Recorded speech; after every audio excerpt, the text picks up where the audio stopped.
바른마음 정치학교에서는 교재로 두 가지 책을 가지고 수업을 진행하려고 하는데요.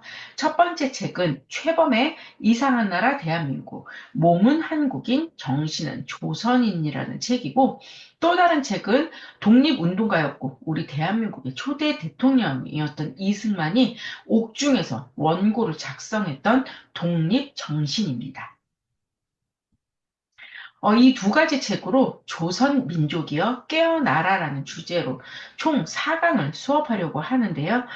특히 조선 민족이여 깨어나라라는 이 문구는 독립 정신에서 발췌한 문구이기도 합니다. 한 달 동안 배우게 될 내용을 잠시 소개해 드리겠는데요. 오늘 우리가 배울 1강, 대한민국은 없다. 2강, 보이지 않는 공화국. 3강 독립정신, 4강 대한민국 혁명의 미래 이렇게 총 4강을 준비해 보았고요. 1강 대한민국은 없다 수업을 시작하기 전에 간단하게 근대 국가가 출현하게 되는 배경을 한번 살펴보려고 하는데요. 근대 이전에 중세라고 하면 누구나 머릿속에서는 이런 교황이 있었던 로마 카톨릭 교회를 떠올릴 텐데요. 중세의 정치 세력이었던 교황은 내부 분열로 급격하게 그 위세가 쇠퇴하게 되었습니다. 그런 가운데 유럽의 왕국들이 하나둘씩 부상하게 되고요. 그런 와중에 또 사회적으로는 유럽 전역의 흑사병으로 그때 당시 유럽의 인구 절반 이상이 감소가 되는 그런 재난이 일어났었는데요. 이런 일들로 말미암아서 사회는 더욱더 많은 불안이 가중되었다고 합니다.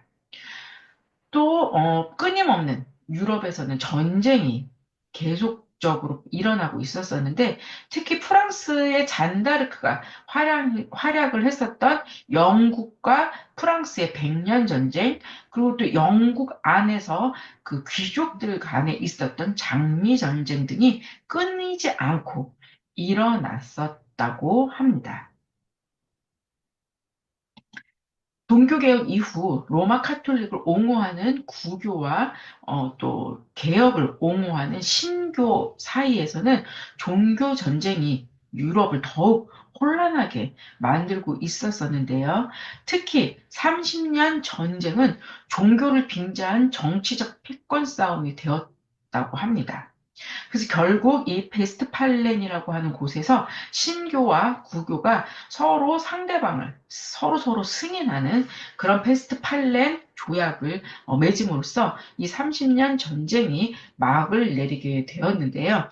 이 베스트팔렌 조약이 중요한 이유는 국가 주권이라고 하는 개념이 이제 서서히 나오게 되면서 근대 국가가 출현을 하게 되는 그러한 계기를 마련하게 되었다고 합니다. 그래서 우리가 오늘 배우게 될 이상한 나라 대한민국 63페이지에서도 근대 국가를 이렇게 소개합니다.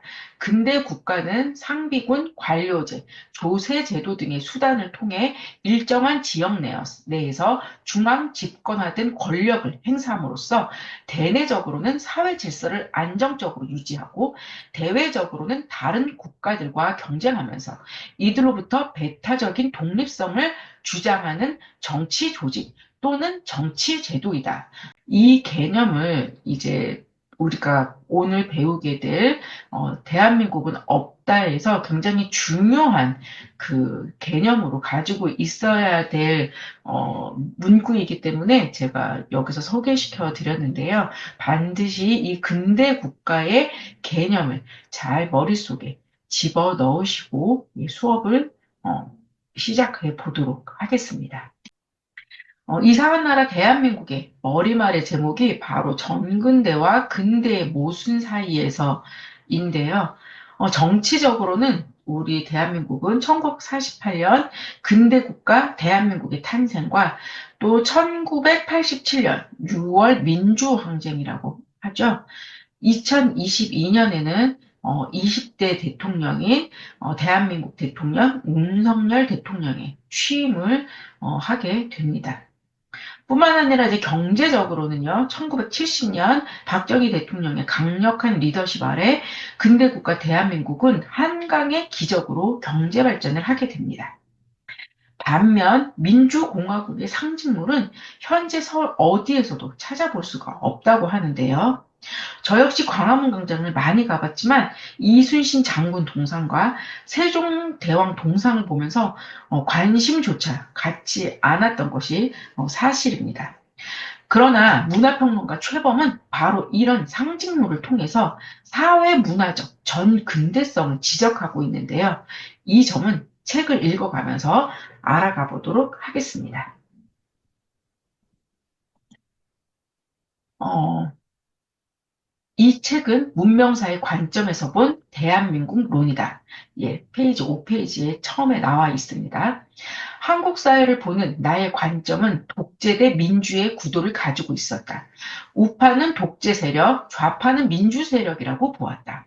하지만 문재인 정권을 겪으면서 세월호 참사를 다루는 방식이나 위안부 소녀상 숭배 등을 보면서 커다란 혼란에 빠지게 되었다.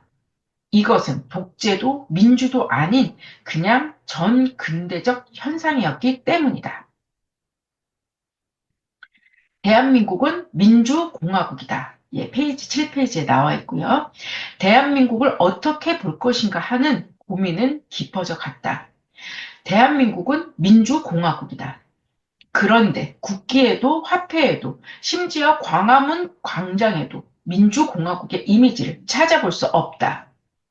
이 책은 무엇보다도 먼저 내가 태어나서 60년 넘게 살아온 나라가 어떤 나라인지 스스로 알고 싶어서 썼다. 우리 역시 이 책을 읽으면서 우리 대한민국이 어떤 나라인지 알고 싶어졌으면 좋겠다라는 생각이 듭니다.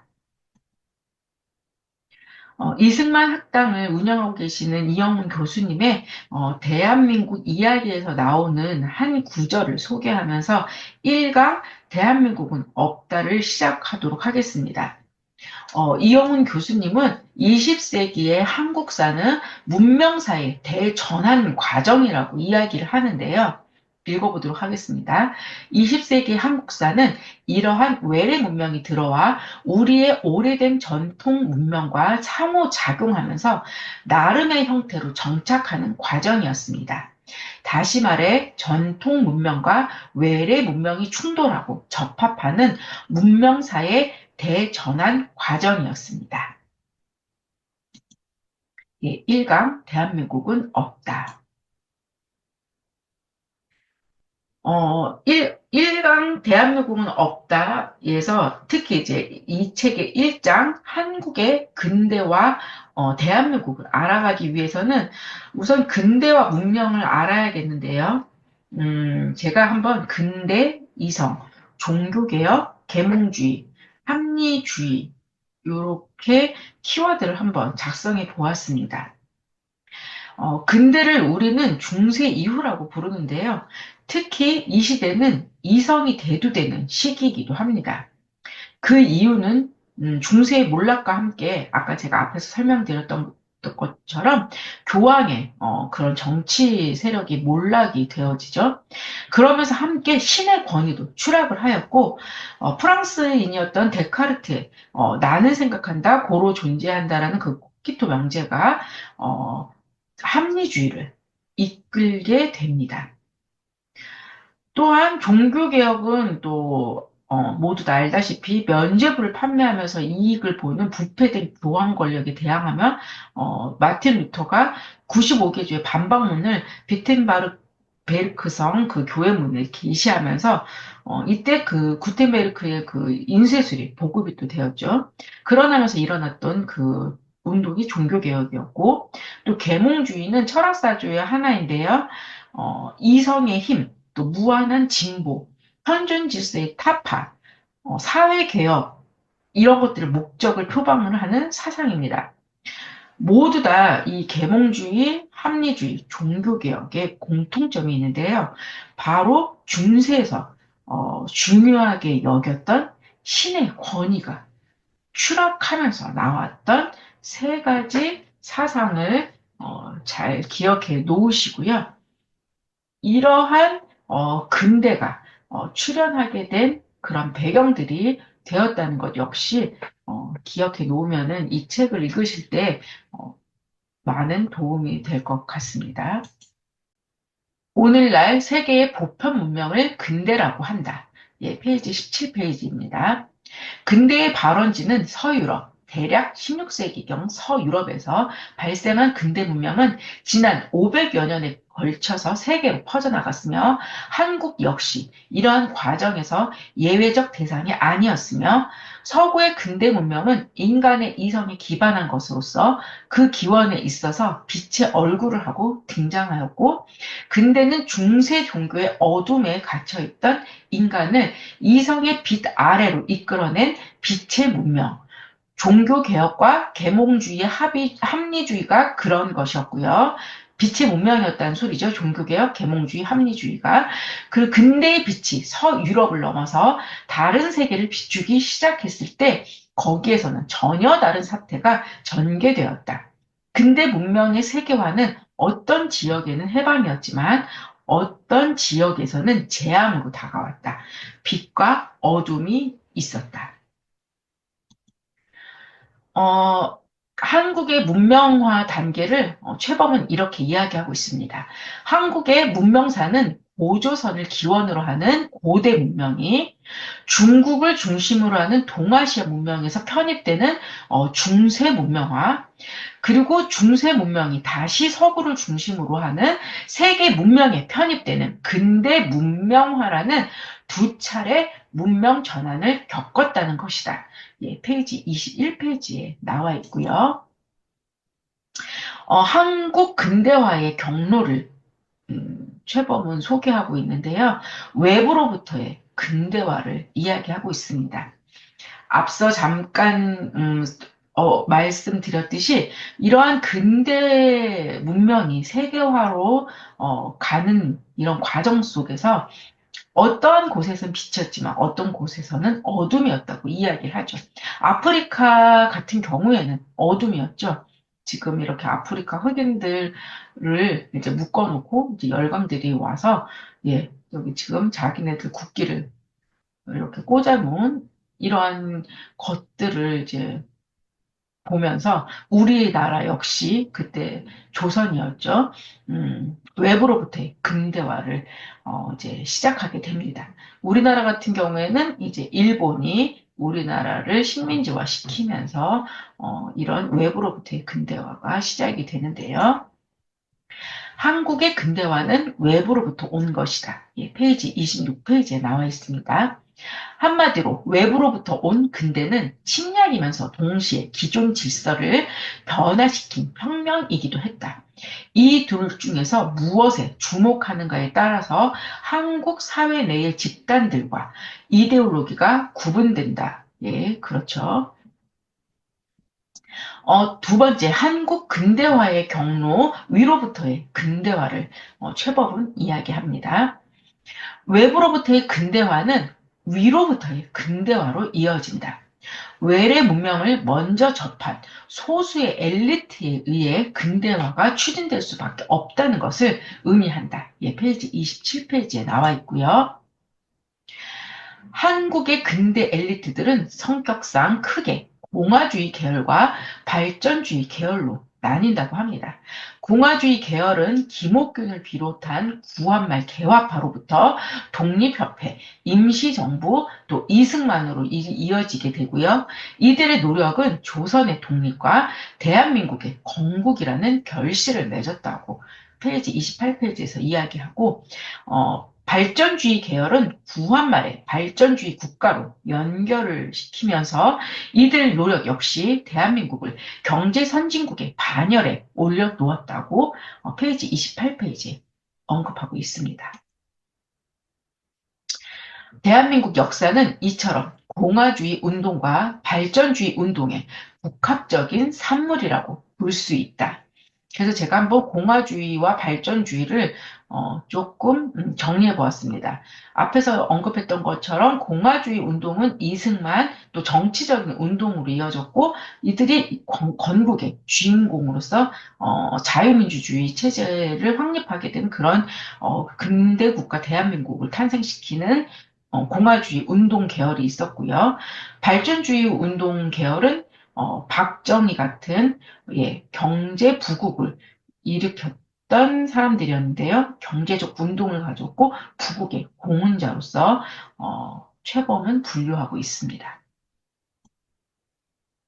그렇다면은 한국 근대의 구조는 과연 어떠한 구조를 가지고 있는지 살펴보아야 될 것 같은데요. 지금 앞에서도 계속 이제 언급하였던 것처럼 한국 근대가 과연 외래 문명이었던 그런 근대 문명을 가지고 오면서 그런 근대성을 가지고 오면서 어떻게 우리나라는 그런 것들을 흡수하고 있었는지 이러한 이야기들을 이제 한국 근대의 구조를 살펴보면서 최범은 이야기하고 있습니다. 최범은 우리나라 한국 그 근대의 구조를 전 근대성과 근대성의 이종 모순 결합이라고 이야기하고 있습니다. 한국 근대 문명의 가장 큰 특징은 전 근대성과 근대성의 이종 모순 결합이다. 근대화란 외부의 충격으로 인해 전통 문명이 서서히 근대 문명으로 바뀌는 과정이었고, 이런 문명 전환에서 어떤 영역은 빠르고 전면적으로 변하는가 하면 어떤 영역은 더디고 거의 변하지 않는다. 이종 모순 결합의 대표적인 양상은 정치 경제 영역과 사회 문화 영역의 불균등 발전이다. 라고 페이지 30페이지에 언급하고 있습니다. 그렇다면 정치 경제적 근대성은 어떻게 이야기하는지 한번 알아보겠습니다. 정치 경제, 곧 민주주의와 자본주의 영역의 근대화는 비교적 빠르고 전면적으로 진행이 되었고, 정치 경제적 근대성이란 곧 정치와 경제 영역에서의 근대성, 서구 근대 문명의 하드웨어를 이루는 정치적 민주주의와 경제적 자본주의, 즉 자유민주주의 체제를 가리킨다. 아무튼 한국은 20세기 중반에 자유민주주의 체제의 수립에 성공하였고요. 그 결과 대한민국 국민은 한민족 역사상 가장 정치적으로 자유롭고 경제적으로 풍요로운 삶을 누리게 되었다. 이것은 삶의 방식의 혁명이고 문명혁명이라고 해야 할 것이다. 31페이지에서 언급하고 있습니다. 그렇다면 사회 문화적 전근대성은 또 어떻게 이야기하고 있냐면요.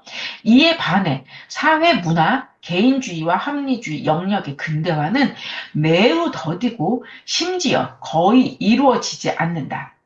사회 문화적 전근대성이란 한마디로 말하면 집단주의로서 근대화가 진행됨에도 불구하고 거의 내지는 전혀 변하지 않는 전통적인 요소이다.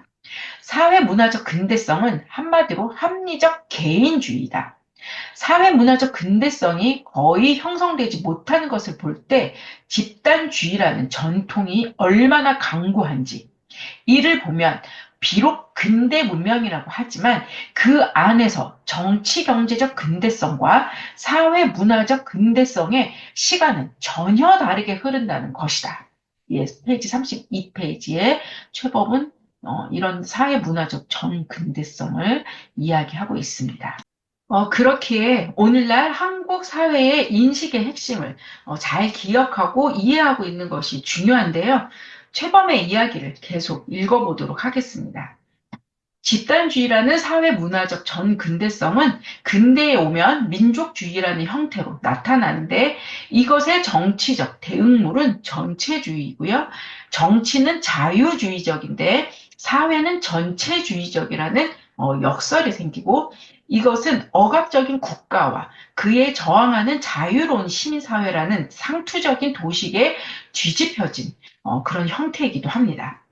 사회적으로는 여러 차원에서 미시적인 감시와 압력이 증대되면서 사회적 전체주의라는 기이한 현실을 낳고 있다.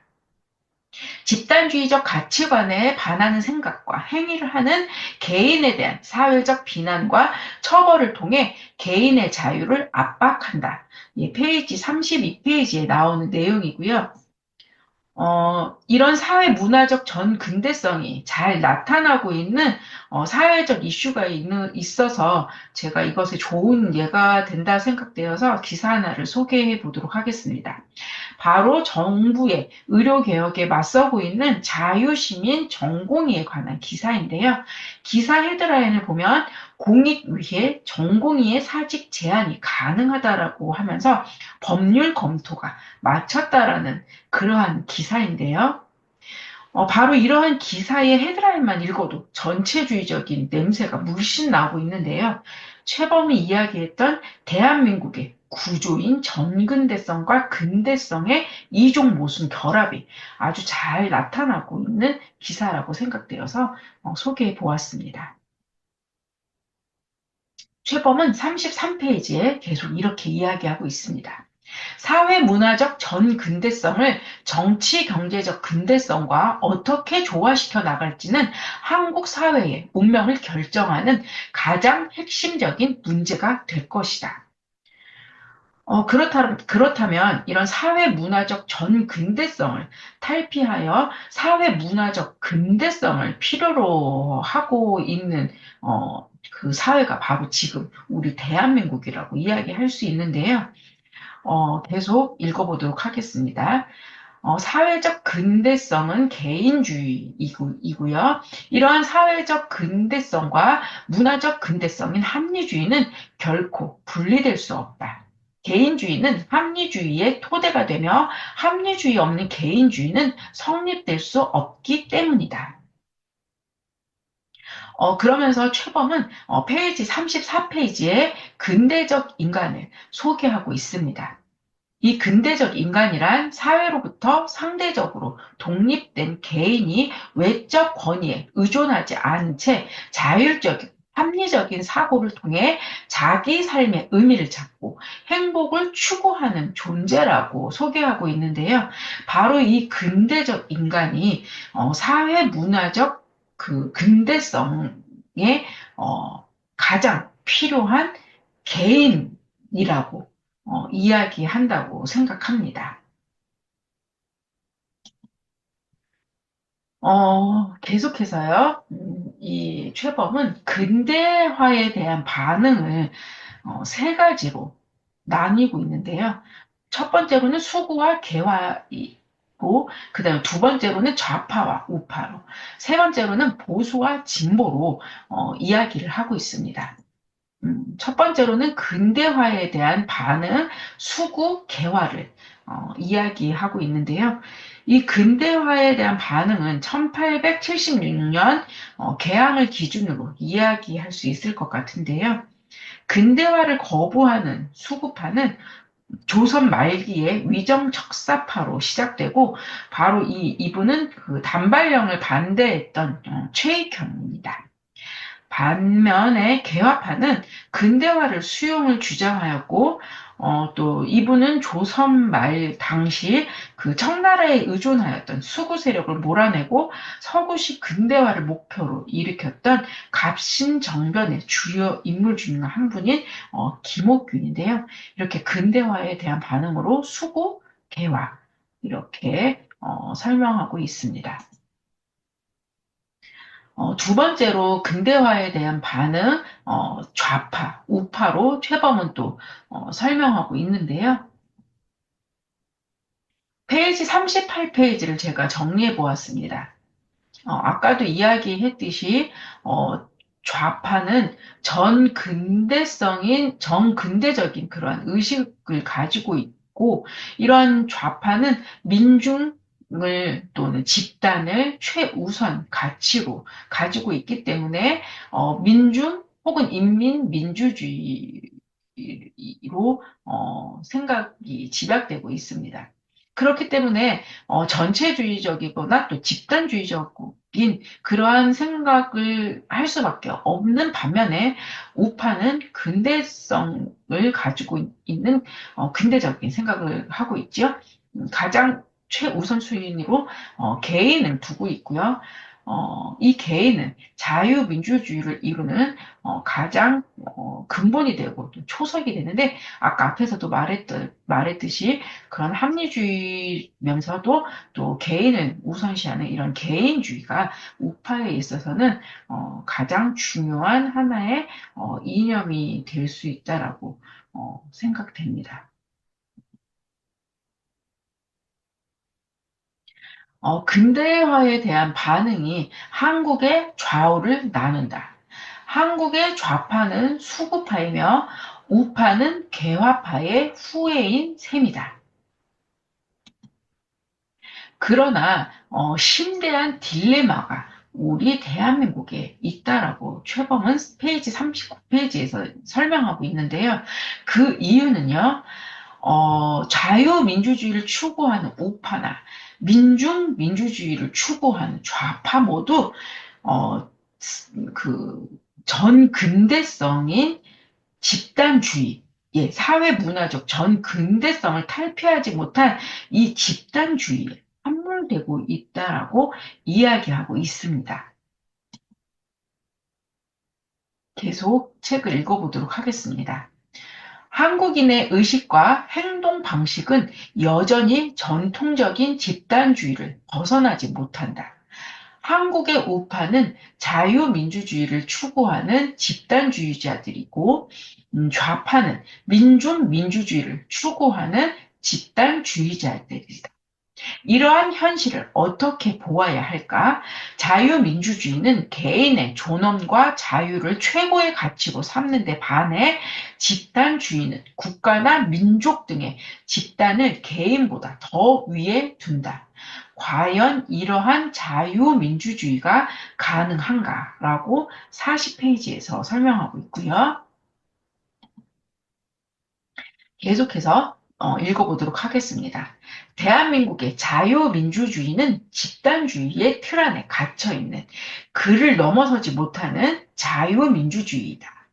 한국의 좌우 대립은 그 본질에 있어서 정치 경제적 근대성과 사회 문화적 전근대성의 대립, 우파는 정치 경제적 근대성의 담지자, 좌파는 사회 문화적 전근대성의 담지자라고 이야기하면서요. 이는 곧 한국 사회에서 보수와 진보를 어떻게 볼 것인가 하는 문제로 연결되고 있다고 지적하고 있습니다. 계속 읽어보도록 하겠습니다. 근대를 기준으로 할 때 가장 기본적인 균열은 수구와 개화이다. 앞서 근대화를 반대하는 좌파는 수구이며 근대화의 주역은 우파라고 말했다. 그런데 수구는 보수가 아니다. 한국 좌파는 수구이지 보수가 아니다. 보수는 우파이다. 한국에서 보수와 진보를 나누는 것은 우파 내에서만이 가능하다. 보수와 진보는 우파를 다시 나누는 기준인 것이다. 라고 페이지 42페이지에서 설명하고 있습니다. 그렇다면 이 좌파와 우파의 그 유래를 한번 살펴보면은 이 최범의 이야기를 좀 더 잘 이해할 수 있을 것 같은데요.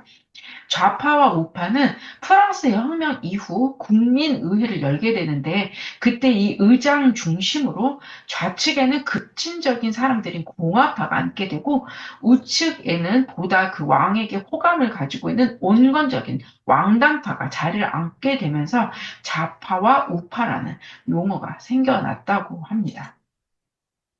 그렇기 때문에 문명사적인 관점 안에서 우파는 보수와 진보로 나뉘게 되고요. 최범은요, 이렇게 보수 우파에 대해서 이러한 설명을 합니다. 보수 우파가 보수하려는 것은 대한민국의 자유민주주의 체제이고, 즉, 정치적 자유인 인권과 경제적 자유인 소유권인 것이다라고 이야기하면서 이것이 바로 보수 우파의 가치관이다라고 설명합니다. 예, 모두 우리 보수라면은 이것에 대해서 잘 이해하고 또 그렇게 주장한다라고 생각을 하고요. 진보 우파를 예, 새롭게 설명을 하고 있는데요. 진보 우파는 정치 경제적 자유를 넘어서 사회 문화적 자유, 곧 집단주의로부터 자유로운 개인을 이야기하는데요. 이 대한민국의 자유민주주의 체제를 재생산하는 사회 문화적 토대를 구축하려는 세력이다. 예, 아까 앞에 제가 설명해 드렸던 자유시민의 그 전공이 이러한 의사 직군들이 바로 지금 진보 우파에 속한다라고 볼 수 있고요. 또 이제 최범은 이런 그 보수 우파를 넘어서 진보 우파로 그래서 사회 문화적 근대성을 우리가 가져야 된다라고 이야기하고 있습니다. 계속해서 한국의 근대화와 국가를 살펴보겠습니다. 식민지 조선과 경제적 근대화를 보면은요, 식민지 조선에서 경제적 근대화는 이루어졌지만 정치적 그리고 사회 문화적 근대화는 없었다라고 페이지 46페이지에서 이야기하고 있습니다. 그렇다면 한국의 근대화와 국가 중에 그 정치와 경제의 근대화는 언제 이루어졌는지를 47페이지에서 설명해 주고 있는데요. 1948년 건국되면서 국민투표에 의해 대표자가 선출되었다고 합니다. 건국 이후 산업화와 민주화로 이어지는 이런 발전들, 이러한 것들로 통해서 대한민국은 점차적으로 자유민주주의 국가로 서서히 그 체제들이 이루어지고 발전되고 있었다고 설명을 하고 있고요. 자유민주주의의 사회 문화적인 토대는 개인주의와 자유주의라고 이야기합니다. 이 부분에 대해서는 앞에서 설명을 하였기 때문에 더 이상 설명은 하지 않고 넘어가도록 하겠습니다. 그렇지만 한국의 현실은 그렇다고는 말하기 어렵다. 그렇죠. 정말 정치 경제적 근대성과 사회 문화적 전근대성의 불일치를 제가 아까 전공의에 관한 기사를 통해서 전체주의적인 이런 사회를 엿볼 수 있다고 이야기했었는데요. 바로 이런 한국의 현실을 직시해야 된다고 최범은 이야기하고 있습니다. 그러면서 최범은 계속 어떠한 이야기를 하고 있냐면요. 대한민국이 가지고 있는 이런 근대성의 성격과 그 모순과 한계를 우리는 잘 이해하고 또 잘 인식하고 있어야 한다고 이야기하고 있습니다. 계속 읽어보도록 하겠습니다. 물질적, 제도적, 외제적 근대성은 비교적 쉽게 잘 수용하고 있는 반면에 정치적, 관습적, 내재적 근대성은 잘 수용되지 않는 것이라고 이야기하고 있는데요. 그렇기 때문에 최범은 대한민국의 근대화는 절반의 성공이자 동시에 절반의 실패라고 이야기하고 있습니다. 저희 모두 이 책을 읽고 있는 분들이라면은, 이 말에 모두 동의하리라고 생각이 됩니다. 대한민국이 한국 근대 문명의 최초의 국가가 아니듯이 대한민국이 한국 근대 문명 최후의 국가도 아닐 것이다. 거시적인 문명사적 문명사점이 아닙니다. 문명사적 관점에서 본다면 대한민국은 다음 단계의 더욱 높은 수준의 근대 문명 국가로 나아가는 디딤돌이 될 것이다. 오늘날 한국인의 역사의식과 사명은 이러한 것을 정확히 인식하는 데서부터 출발한다라고 이야기하고 있고요. 그런 의미에서 우리 문명사적인 이런 관점에서 한국인으로서 역사의식과 그리고 또 지금 최범이 설명하고 있는 이런 보다 나은 대한민국으로 나아가기 위한 이러한 사명을 갖고 사회를 이런 한국 근대사의 그 문명을 계속적으로 발전해 나아가고 있는 이런 대한민국을 바라보면서 우리들이 사명을 갖는 것도 굉장히 중요하다고 생각합니다.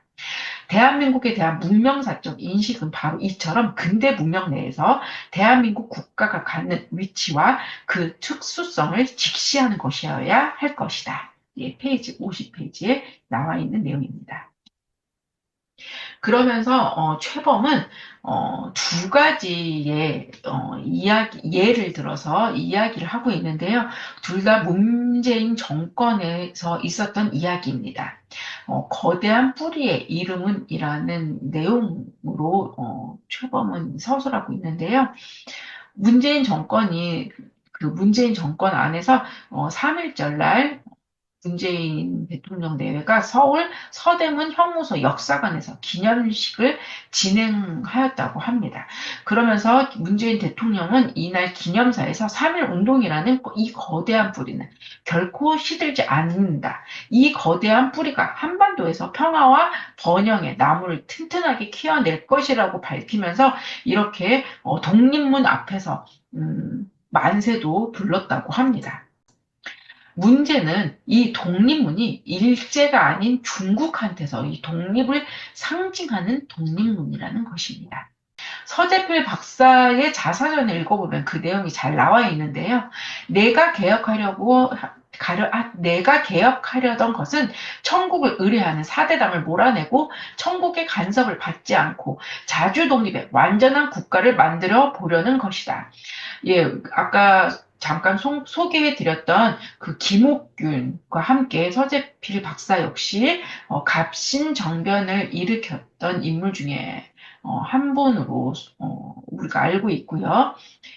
이렇게 독립협회는 중국 사신이 우리나라를 방문할 때마다 임금이 나가 맞았던 분인 영은문 바로 앞자리에 독립문을 건립하기로 결정했다라고 이 기사가 이야기하고 있습니다. 왜냐면은 이 새로운 내정 개혁을 추진하고자 창립한 단체가 독립협회였고 개혁파 인사들이 주축이 된 독립협회는 나라의 자주 독립을 강화하기 위해서는 국민을 정치에 참여시켜서 스스로 주권을 지킬 수 있어야 한다고 주장을 했던 그러한 단체인 이 독립협회에서 건의하여서 고종에게 건의하여서 이 영문 바로 앞자리에 독립문을 건립하였다라는 그런 기사를 우리가 볼 수 있습니다.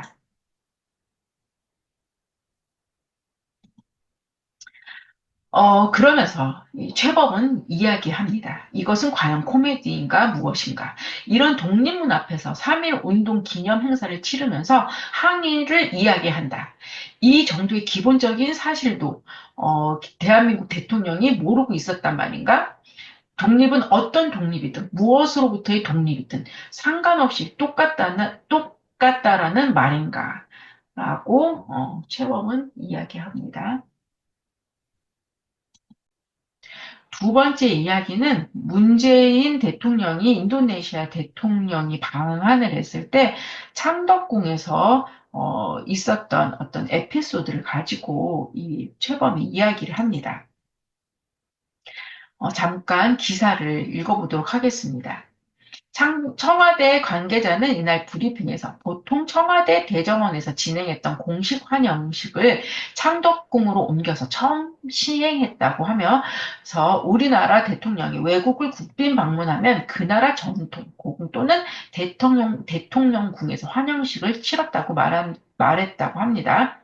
그러면서 우리도 외빈이 왔을 때 전통 고궁, 고유 문화를 전 세계에 홍보하는 효과도 있다면서 과거 조선시대 때 외빈들이 왔을 때 공식 환영식을 했던 창덕궁에서 개최하는 게 어떠냐라는 의견을 따라 이번에 처음으로 창덕궁에서 시행하게 됐다라고 배경을 설명했다고 합니다. 그래서 이제 함께 창덕궁에 인도네시아 대통령과 함께 문재인 대통령이 갔었는데요. 최범은 54페이지와 56페이지에 걸쳐서 이러한 이야기를 합니다. 의장대 사열은 각기 조선식과 한국식으로 이날 이루어졌고요. 그런데 이 의장대 사열이라고 하는 것은 상대국의 원수에게 자국의 군대를 보여주는 것이라고 합니다. 그런데 의장대 사열에서 조선의 군대와 한국의 군대가 함께 있을 수 없다라는 것이죠. 그러면서 이 최범은요 왕국의 깃발 아래 이렇게 문재인 대통령과 함께 있는 이 인도네시아 대통령의 이야기를 다루면서 조선은 대한민국이 아니다라고 이야기하고 있습니다. 그렇기 때문에 1강 대한민국은 없다라고 제가 한번 이 최범의 어, 이상한 나라 대한민국을 가지고 꾸며봤는데요. 여러분들 어떠한 생각을 하실지 굉장히 궁금합니다. 다음 2강 보이지 않는 공화국에서 좀 더 이 민주공화국인 대한민국에 대해서 이야기를 하면서 제 1강 대한민국은 없다. 마무리하도록 하겠습니다. 감사합니다.